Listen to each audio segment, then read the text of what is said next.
Hello, I'm back again. I'm going to hand over to a program that we did a couple of years ago, but it is appropriate to today. Stuff that we actually fool around with in Lewes. Anyway, here it is.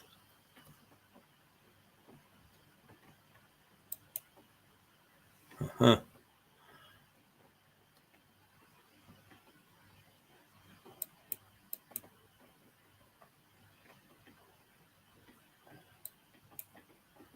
See, nothing ever does what it's supposed to do. Oh dear, oh dear, oh dear. It is difficult to know what, where all this stuff goes when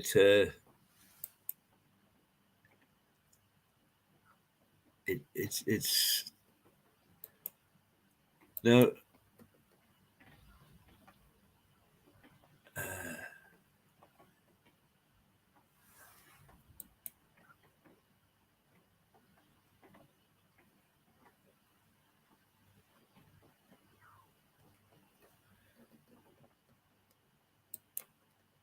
Uh,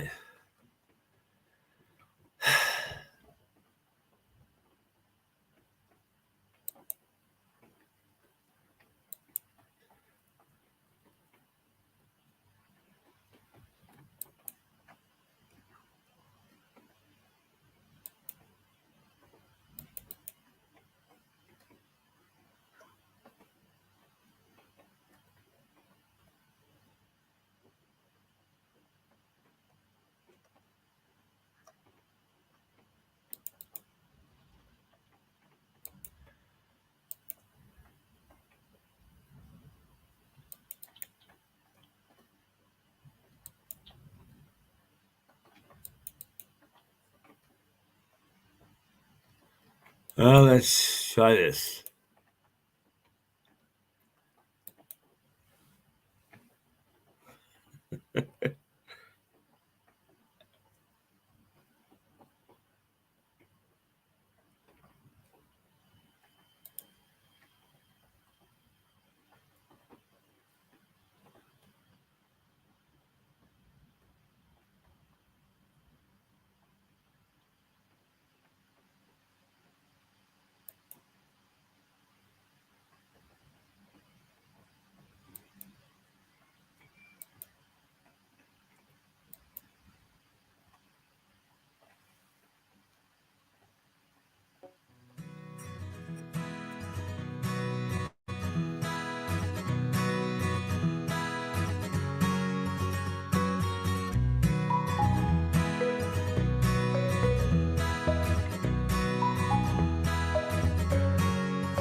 Edition, which should come out about once every 2 weeks.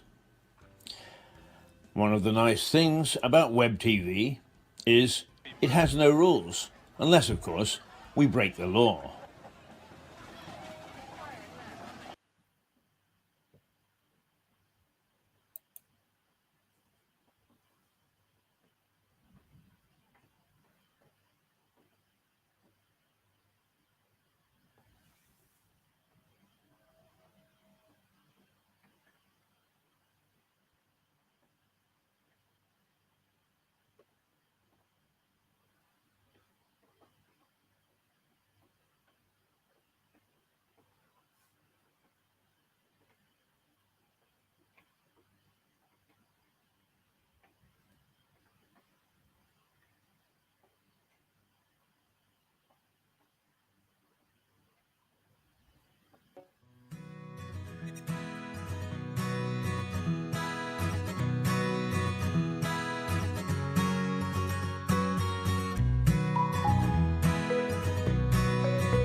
No, I have no idea whether you can hear us or not.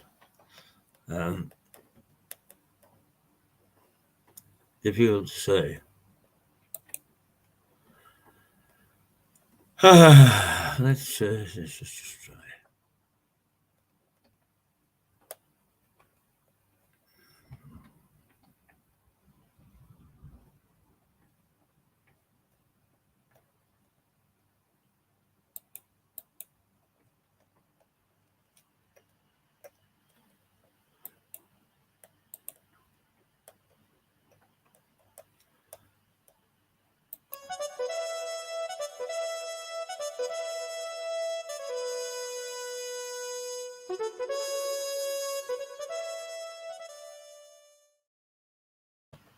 Well, now it seems to be working on and off. Really, I have no idea why this is happening. I will try one more time to find something to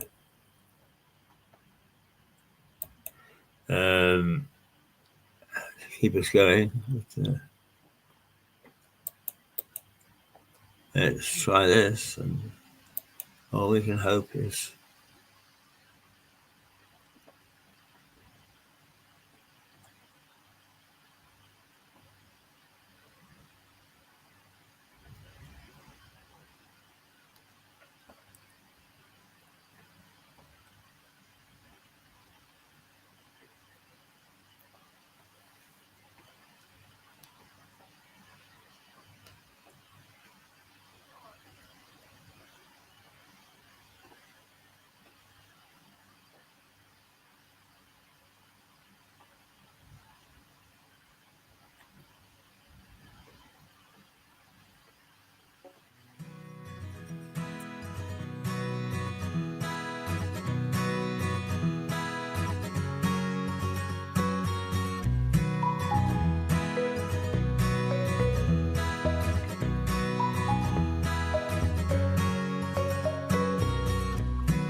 Good morning, Johnny, old chap.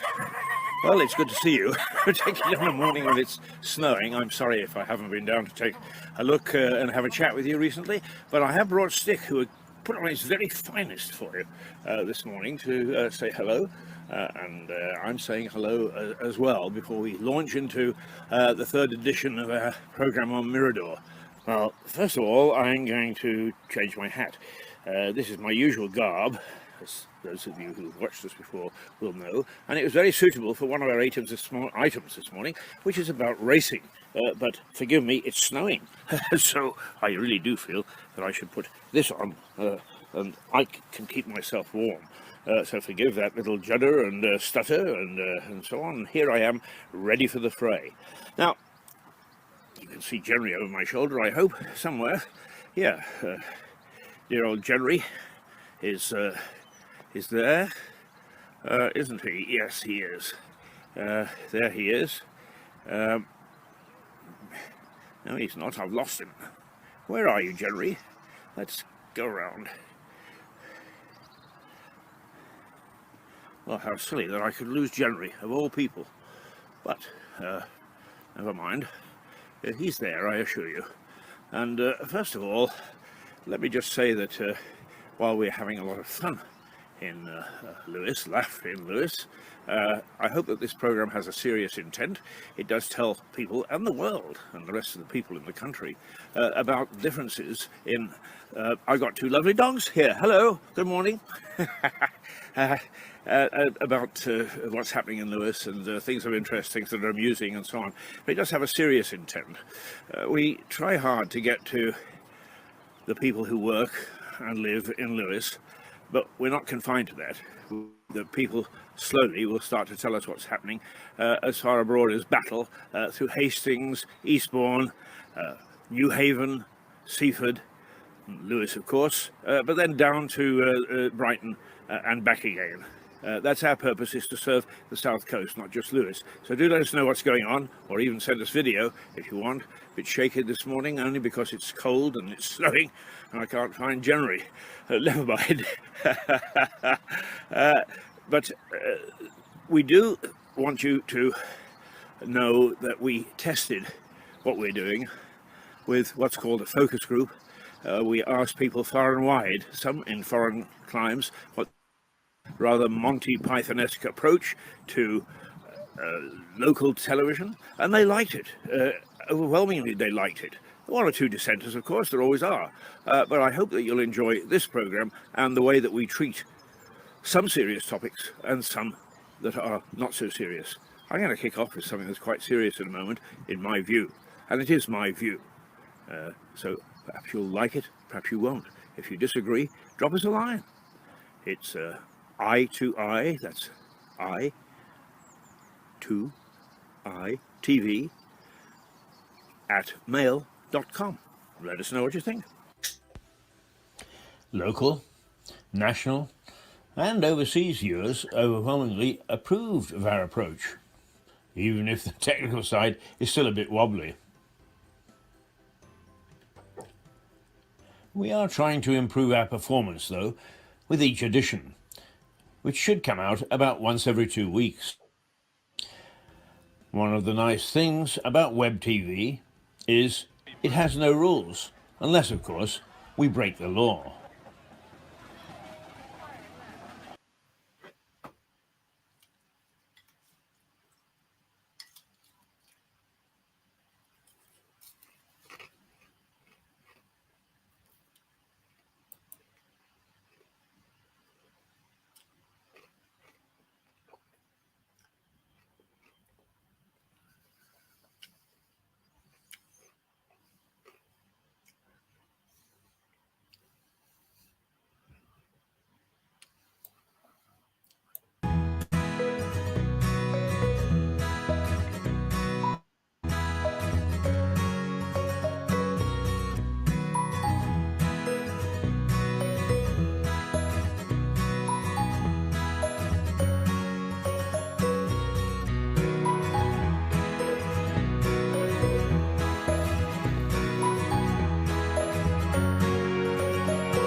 Good morning, Jenny, old chap.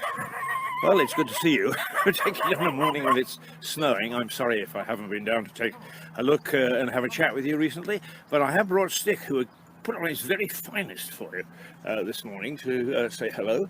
And I'm saying hello as well before we launch into the third edition of our program on Mirador.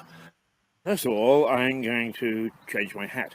This is my usual garb, as those of you who've watched us before will know, and it was very suitable for one of our items this morning, which is about racing.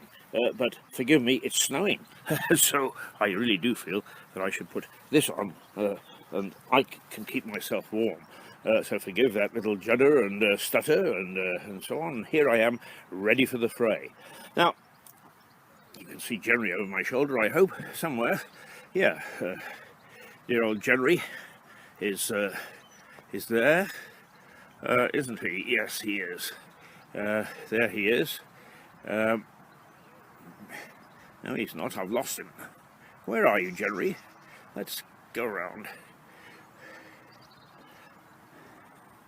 Well, how silly that I could lose Jerry, of all people. But, never mind. He's there, I assure you. And first of all, while we're having a lot of fun in Lewes, laugh in Lewes, I hope that this program has a serious intent. It does tell people and the world and the rest of the people in the country about differences in... I've got two lovely dogs here. Hello, good morning. About what's happening in Lewes and things of interest, things that are amusing and so on. But it does have a serious intent. We try hard to get to the people who work and live in Lewes, but we're not confined to that. We do hope that people slowly will start to tell us what's happening as far abroad as Battle, through Hastings, Eastbourne, New Haven, Seaford, Lewes of course, but then down to Brighton and back again. That's our purpose, is to serve the south coast, not just Lewes. So do let us know what's going on, or even send us video if you want. A bit shaky this morning, only because it's cold and it's snowing and I can't find January. Never mind. But we do want you to know that we tested what we're doing with what's called a focus group. We asked people far and wide, some in foreign climes, what they thought of our rather Monty Python-esque approach to local television, and they liked it. Overwhelmingly, they liked it. One or two dissenters, of course, there always are. But I hope that you'll enjoy this program and the way that we treat some serious topics and some that are not so serious. I'm going to kick off with something that's quite serious at the moment, in my view. And it is my view. So perhaps you'll like it, perhaps you won't. If you disagree, drop us a line. It's I to I, that's I to I TV at mail.com. Let us know what you think. Local, national, and overseas viewers overwhelmingly approved of our approach, even if the technical side is still a bit wobbly. We are trying to improve our performance, though, with each edition, which should come out about once every 2 weeks. One of the nice things about web TV is it has no rules, unless, of course, we break the law.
Uh-huh.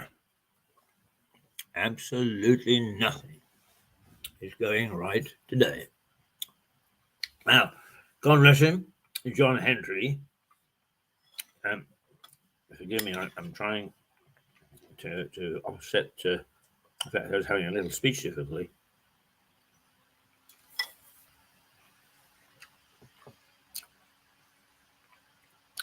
John Henry is a bit like me. He has great difficulty with the technology side of things. He said he would have a go.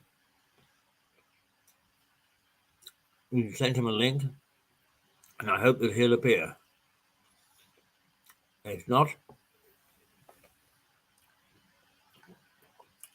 this week, which has been a temporary switch from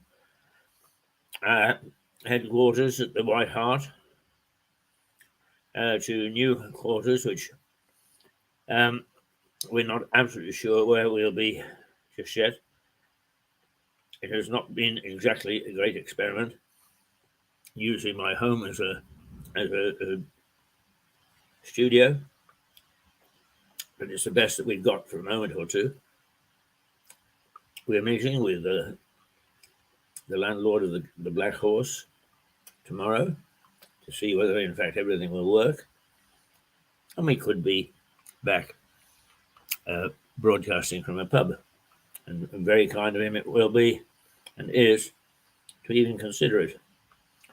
So, if you'll just forgive us falling all over the place today, not least of which is I seem not to be very eloquent. It's a great pity, but let's just give it a minute or two and see whether, in fact,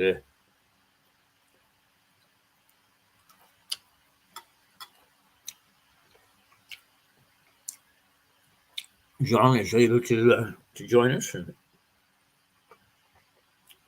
I mentioned my cornflakes. Watch the storm outside. It's blowing pretty hard. Not at all a pleasant day. In fact, I can see some people wandering by with their hoods up who just dared to go outside. I'm not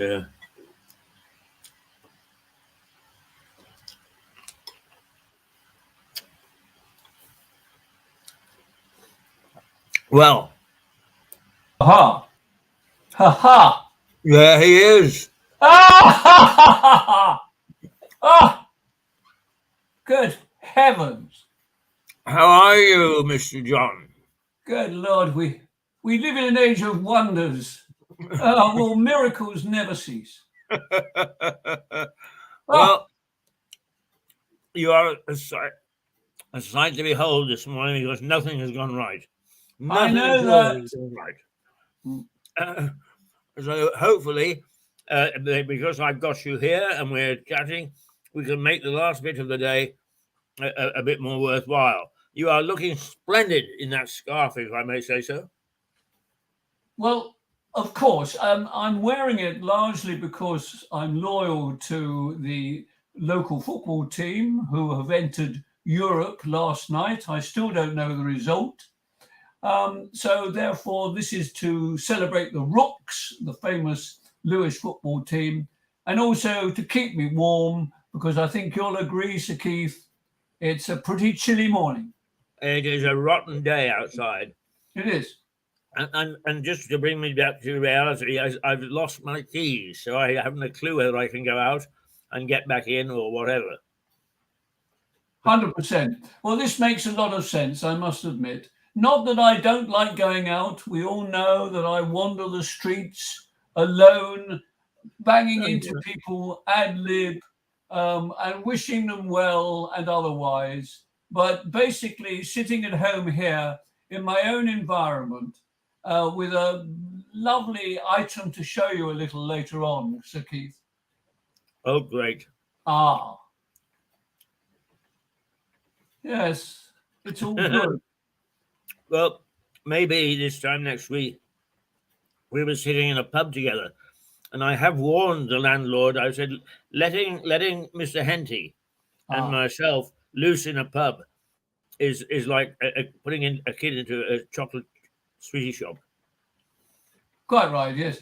I have been banned in several pubs, I have to say, but I think here in Lewes, I get by a little bit of disguise. I mean, what you see at the moment may not be what you will see when I arrive in the pub. I have various disguises, and therefore we won't have a problem. Oh, that's good, good. As long as we can actually sidle up to the bar and they don't know that it's us. No. Well, we're here for a few laughs. I think we can safely say that because we need them. We need them. Absolutely. Oh, well, death and destruction out there this morning. Yeah. I've even got some for you. For example.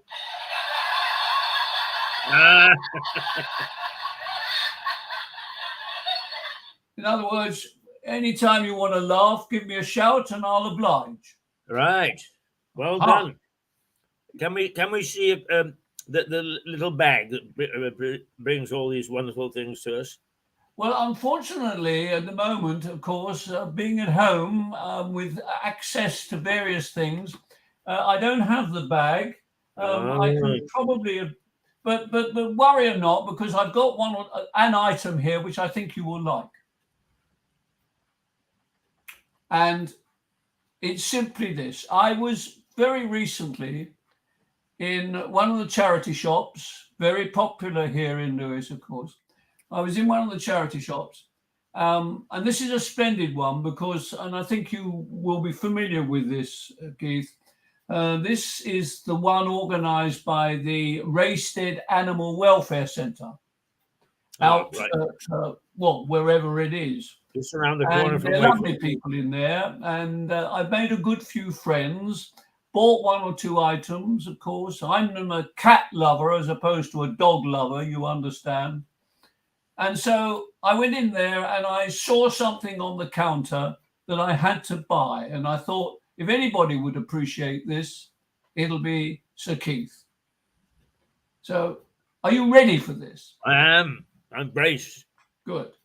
Well, there is a story behind it, first of all. There is always a story. There needs to be.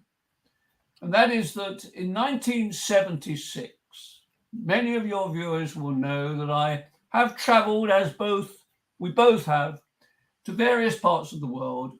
And in 1976, I returned to California, to San Francisco. I love San Francisco. And on this occasion, I appeared on a radio station there, which is still running today. It's called K-San Radio, K-S-A-N. So check it out, everybody, K-San Radio. K-San. And I was on a show similar to this one, really. The only difference there was that the disc jockey that I spoke to throughout the entire 3 hours stood. He never sat, he stood. You may know about this. They do say in broadcasting terms that it is better actually to stand as opposed to sit. You get to project better. So he was there. I can't quite remember his name, but he was quite well known. And we did a phone in throughout the whole of the Bay Area. And I was asked lots of questions and I played my usual Englishman, well, jolly nice to be here in San Francisco. Love this country. You're wonderful people, of course. And it's a joy to be here on this lovely day. The one thing that I did mention, and it prompts me to show you this item, I think I had my very first Big Mac. A McDonald's Big Mac. And that was in 1976. Wow. And I've always enjoyed a Big Mac. I'm sure most of us had, with their fries, French fries, of course. It's quintessentially American, and burgers in this country are okay, but they're not Big Macs. So, to get to the point, I was in this shop, this charity shop, and there on the counter, I saw this item.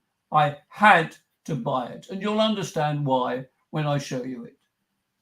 There it is. Is that not magnificent? Oh, Is that not absolutely wonderful?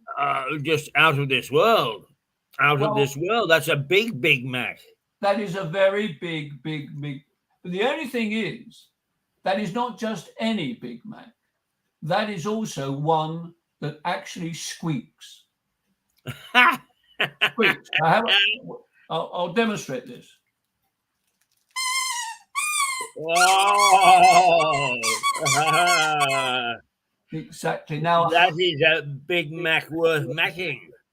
I'm sorry, viewers, wherever you are, whoever you are, you have to admit that whilst maybe Mirador strikes you as run-of-the-mill, just one or two people entertaining themselves, rubbish.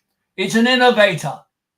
And how many people out there in the wide, wonderful, wet world that we face can say that they ever heard a Big Mac? Absolutely not. Absolutely not. Oh. So I think a round of applause is probably necessary. Well done. Well done. Thank you. Ladies and gentlemen, John Henty.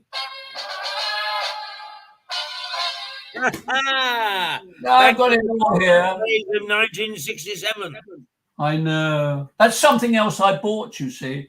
I tend to buy, I explained to a lovely lady called Tina. Tina is a regular viewer, and she may well be watching this morning. She's in Cheam, near Sutton, the posh part of the country. And she said how much she liked the little, I showed it to her, you see. And I explained to her that I bought it partly because I remember San Francisco. And by the way, this originated, the company that produced this is in San Francisco. That is true. And it is intended not for people like me, but as you might imagine, being a town full of dog lovers, it's intending you give this to the dog. And of course, it frightens the dog out of its life.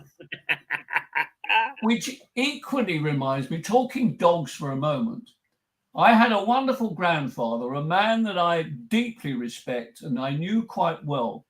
His name was Fred Henty, and he used to travel the whole of the Southeast as a salesperson for a rubber company. Now, don't get me wrong, I'm talking about flooring. I'm not talking about any other form of rubbers. I'm talking about flooring. And it was famous. It was the North British Rubber Company. And my grandfather went all over. He was a commercial traveller. What happens? Do you remember there used to be commercial travellers, people who go from town to town selling goods? Yes, exactly. Indeed. And they'd all stay. I mean, I stayed on one occasion. I was in Southampton working in television there, and I was put up in digs quite close to the football ground at that time. And this was an establishment for commercial travellers. And in a way, I always felt a bit sorry for them, you know, because they were rather tiny little rooms. There was hardly any social activity. And it's a very lonely world being a commercial traveller. And Fred Henty was known throughout Sussex and Surrey and Hampshire as well, because he was one hell of a character. And the end of the story is that at home, his wife and his two daughters, at Christmas time, they had a dog, which was a Yorkshire Terrier. You know, those little, short little dogs. And my grandfather had a great sense of humour and allowed this Yorkshire Terrier to play with, I think, the one balloon that was in the room. And of course, the Yorkshire tends to yap a lot. And suddenly, of course, he jumped on this balloon and it exploded. And the Yorkshire Terrier went out of the room at about 100 miles an hour And that typical. I mean, Grandma was not amused by that because she loved this little dog. But unfortunately, my grandfather, on another occasion at East Croydon Station, he had a wicked humour too. Apparently, he was trying to cross the railway bridge on a zebra crossing, and a car didn't allow him to do it and sort of practically forced him off the crossing. My grandfather, like a lot of elderly people, had a stick, and he thumped this car with his stick. And the bloke got out, and my grandfather said, "I think your big end has gone," and pointed to him and quickly made off. That was my grandfather, which probably explains precisely why I am as I am today. I owe it to Fred Henty. I tip my hat to him, who, by the way, his father was called Thomas Henty, and he was born, believe it or not, in Brighton in 1842. Now, there's an interesting fact, Keith. Is he the brewer, Henty? Unfortunately, no. We almost went down that road on another occasion. Actually, they were the rather impoverished Hentys from the east, in the area around, I think it's around Pidding. Wonderful name. Do you know, I almost thought I ought to move to Piddinghoe. I mean, fancy living in a town. Excuse me, sir, where do you come from? Piddinghoe. Pardon? Piddinghoe is a wonderful name. Yes, and also another place called Bishopstone. So the family were all there, but they were impoverished. They moved into Brighton when everybody else moved into Brighton. They lived in a very humble dwelling, which is no longer there, in Frederick Street. Frederick, my grandfather's name was Frederick. And Thomas Henty had this son, my grandfather, and named him Frederick. And I have to tell you that whilst it may say on screen, John Plenty, TTOM, I would rather not spread this around actually, but basically it is John Frederick Henty. Did you hear that? Don't worry. It's another one of those. I have a whole range, including this.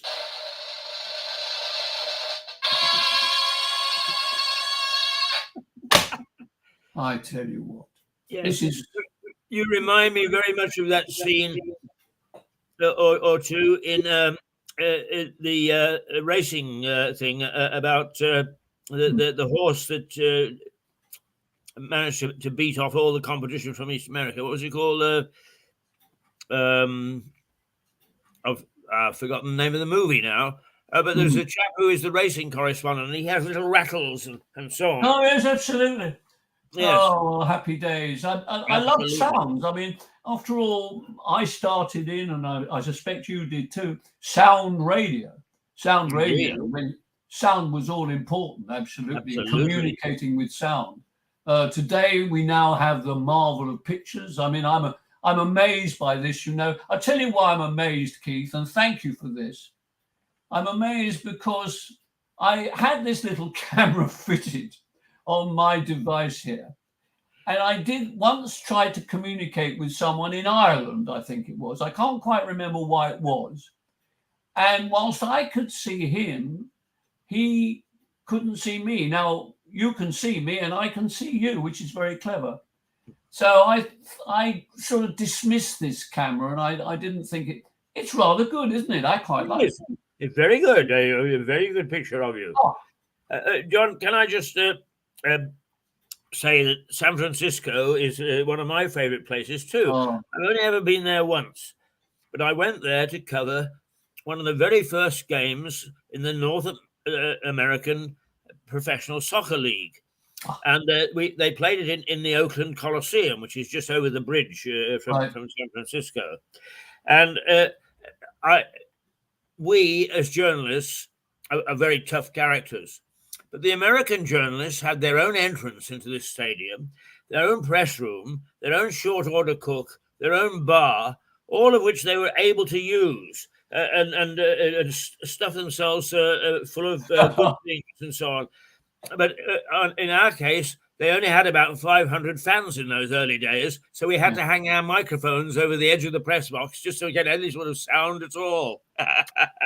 I believe that. Well, that leads me to two things you mentioned. A very, very, very good friend of mine who I went to school with in Croydon ended up in San Francisco and had the most massive antiques emporium in a lovely part of San Francisco. Now, I can mention his name. He's no longer with us now. I know that for a fact. But his name was Doughty, John Doughty. And he was a splendid man. And above all else, he was a great, and you'll appreciate this, he was a great rugby player. He played rugby. And you may not know this, but there was quite a big rugby league on the west coast of America. Indeed. And he played. Yeah. Yes, indeed. In fact, as you know, I went to university in Canada, and the best Canadian university played the very best American university, and it was known as the World Cup. Yep. The reason being is that there was in San Francisco a newspaper, in Vancouver, it's called the Vancouver World newspaper, yep. And that's how it got its name. But the team out of University of California used to come up with 20 or 25 players long before there were substitutions, but they followed American rules.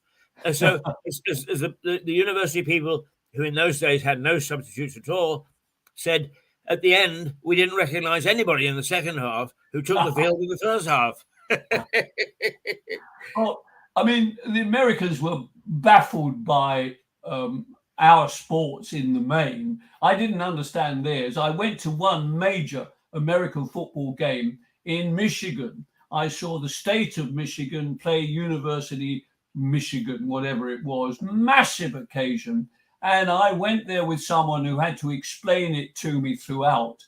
The thing that impressed me about it, and I think it's true of all American football, it wasn't entirely the game that was important to the spectators. It was the spectacle, the goals, the razzmatazz. The game seemed to stop every 15 seconds.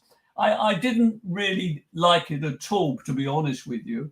But the one sport that totally confused those on the West Coast, and believe it or not, I played cricket. I played cricket on the West Coast of America. I played for a team in Santa Barbara, and we played teams up and down the coast, including, I remember playing one game against basically Hollywood or against Los Angeles. And believe it or not, this will be a name that some viewers will recall. One man who used to play for this LA, Los Angeles team, was a film actor called Boris Karloff. British, of course. And he played cricket in Los Angeles, and we played cricket with them in Santa Barbara. And on the occasion when I was playing, I was wearing my old school scarf, which they didn't understand either. And I was on the outfield. I was right on the edge. And a car came off Highway 101, Highway Patrol. This guy basically, I think he was checking up on un-American activity. You know, this was at the time when, of course, there was this communism thing. And he saw all these people wearing white gear, all hitting balls all over the place. But the best bit of all, talk about Big Macs. The best bit of all was we had an English tea served by a butler who was English, and he was working in Santa Barbara with a very wealthy lady, and they had a marvelous tea with a vast tea urn. Now, can you imagine pouring tea to Americans out of a tea urn and eating cakes in the middle of the game? I mean, how's that? You know, but the tea break. I mean, this Highway Patrol. He said, "What the hell's going on now, John?" I said, "Well, it's tea. We stop for tea, and then we start all over again, having eaten sponge cakes." Oh dear! Only the British. Yes. Now, John, closer to home, in Rodmell, there is a cricket club, and they play a team called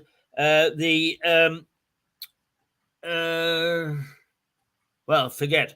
It'll come back to me in a moment. But from London, and they've been playing them since 1923, and it is the star story in a book by A.E. MacDonald called "England, Their England," and a look at the peculiarities of the English. And they have an American playing for them, the London team. Who, when he hits the ball, hits it, throws the bats down, and runs to square leg. I love it. Yes, it's crazy. I understand baseball, and again the spectacle, isn't it? I mean, you've got to be there at a baseball game. It's wonderful, but I still.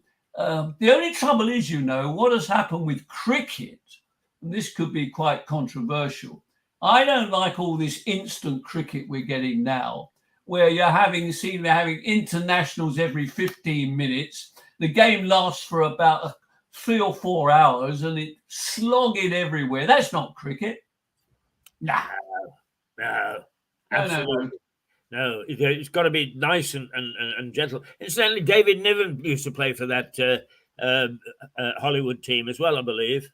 Oh, really? Yeah. I wouldn't be surprised. And I tell you what, we in Santa Barbara were hopeless, but everybody liked to come to the Santa Barbara game for one reason: the tea. I mean, the tea was famous up and down the West Coast. One you will win, and they did. I remember I did actually score a few runs, funnily enough, on this occasion, because for a start, I think it was a matting. It wasn't a normal pitch. It was a matting pitch. And that meant the ball was bouncing all over the place, quite dangerous. They were halcyon days, and we used to go and practice in nets, practicing your game, which again fascinated people, seeing this ball being hurled down and men slogging it. And above all else, while we were doing this, there were young Mexicans, loads and loads and loads of Mexicans, who were all over there picking lemons and stuff like that. And they were playing football, and they could not believe what we were doing playing cricket. That was all in 1960, by the way, way back in 1960. Yes, wonderful days. Wonderful Oh, days. They were. And incidentally, if you're ever devising a quiz, as people do, that team that I covered in San Francisco were playing the American team, which was the first effort in professional football in the States. Were called the San Francisco Golden Gales. The team that I was covering was the Vancouver Royals. Now, do you know who the manager was of the San Francisco Golden Gales? Do I know that? I don't know. Tell me. Ferenc Puskás. Really? Yes. Now, do you know who was the manager of the Vancouver Royals? No, again. Bobby Robson. Really? I'm not surprised, by the way. I'm not surprised. And I'll tell you why I'm not surprised. Because certainly towards the late 70s, a lot of young or not quite so young English footballs were doing just that. They were going to the States where they were beginning to build this football soccer league. And I knew one young guy who lived in Hangleton in Hove called, oh dear, John Jackson. He was a goalkeeper, excellent goalkeeper. Off he went. And another player was a man called John Sewell, Sewell, and he was a splendid defender for Crystal Palace, and he ended up on the West Coast. And I was in touch with him for a good, long period of time. Yeah. Yes. And now, of course, it's as big there as it is here. Huge salaries, huge crowds, very popular. But they did actually institute something in the States because the Americans don't like draws. So that's when the shootouts entered into football. Yeah. The Americans insisted upon having a victor. Yes, well, each to their own is what I always say. Absolutely, yeah. Much absolutely. rather have the cucumber sandwiches and watch a nice game of full cricket. Yes. As long as they've cut the crusts off. Can't have crust. Oh no. Can't. And they should have some salad cream, not mayonnaise, salad cream in them. Oh, I love it. Which reminds me, funnily enough, you may see behind me. I don't know whether you can actually read the words behind me. That notice there. I don't know whether I can read them. It says Pavilion Cafe saved from demolition, and it was a headline in the Argus newspaper in Brighton when there was a possible threat closing down the Pavilion Gardens Cafe. And I mention it today. I've always had that sign up there because I was part responsible for a petition that kept it alive, happy to say. The fact that it is still running very well, and I should mention here on a rather miserable morning that yesterday it was an absolute delight. And the Max Miller, we haven't mentioned Max, but Max Miller mob were all there yesterday. And bless them, we send their greetings as ever. And I must mention that we will be getting together, whatever the weather and whatever the circumstances, on this coming Sunday at the Old Ship Hotel, where we have a presentation and we have a lunch, and then we have an entertainer who's going to do some magic. So that'll be right. I like magic, as you know. Well, now I should tell you, John, that that you're teaching me a lot about Max Miller. Is that because of his colourful costumes? I have this blue hat, but I've actually ordered a yellow one and a red one because I felt that to stay up with Max Miller on this particular program, I needed a bit more colour. Couldn't agree with you more. Yes, in fact, I'm, as you can recognise, fairly modest in what I wear. Being the modest person that I am, of course, understated, I think we can safely say. Well, some may say so. Don't ask my wife. In fact, my wife is probably listening to this very moment and thinking, "Oh, John, for goodness, and when are you going to do the shopping?" You see, I tell you, oh really? Oh dear, have I got to? It's a dreadful morning, isn't it? It is. But we mustn't mention in her hearing that we might just be broadcasting from a pub next week. Well, who knows? But I mean, this seems to be quite cozy as well. Let's do a bit more of this too. I vote for that. Very well. As long as I wasn't sure whether you would be. I mean, I do love when we're next to one another and being damn silly because it's lots of fun. So the live touch really has to stay. But on the odd occasion, when weather's like this, or you have difficulty in getting to the pub, when I've never known you having difficulty getting to the pub before, but when you have to, we can use this vehicle as well or instead. Very good. And I do know that a certain Mr. KC, shall we say, has been watching today and commented that the quality of the picture was good. So that's good news. And if he's watching at the moment, well, thank you very much, Mr. KC, wherever you are. Yes. But your thoughts and suggestions were welcome, I have to say. Well, and here we are. He came on to me because actually he is very good. He does monitor us quite a bit.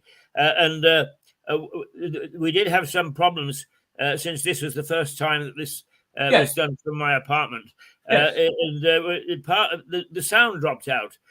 So I was having a wonderful rant this morning, really enjoying it. I was eloquent and so on and so forth, only to find that there was no sound for most of it. Oh, absolutely. But there we are. This seems to be coming through loud and clear. Well, how about this?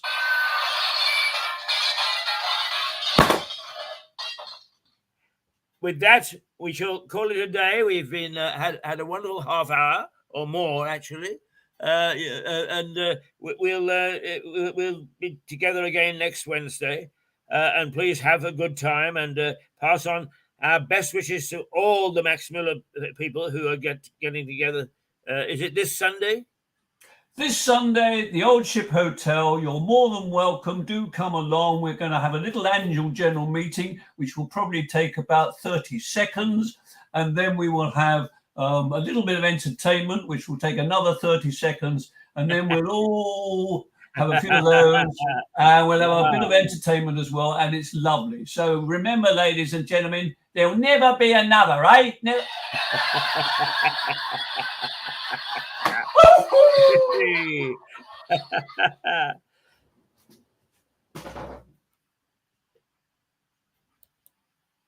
There we are, John Henty, incorrigible. Well, I'm sorry that my little bit of ill health has made me a bit difficult this morning to carry on, but there we are, we've done it. And in the meantime, by this time tomorrow, I hope that I'll have had a consultation with the doctor just to make sure that I'm not going nuts and that I can carry on. So, for this moment, and for a disastrous day, but a good ending, because John is always great value for money. And from Max Miller, we'll say toodle pip, and see you tomorrow. No, not tomorrow. We do a repeat tomorrow, and then we shall see you again on Friday morning with the 2 Bs. So, for the moment, toodle toodle pip, he said. Toodle toodle toodle pip. And the thing that I can never ever find for some reason. Don't ask me why. Ta-ra.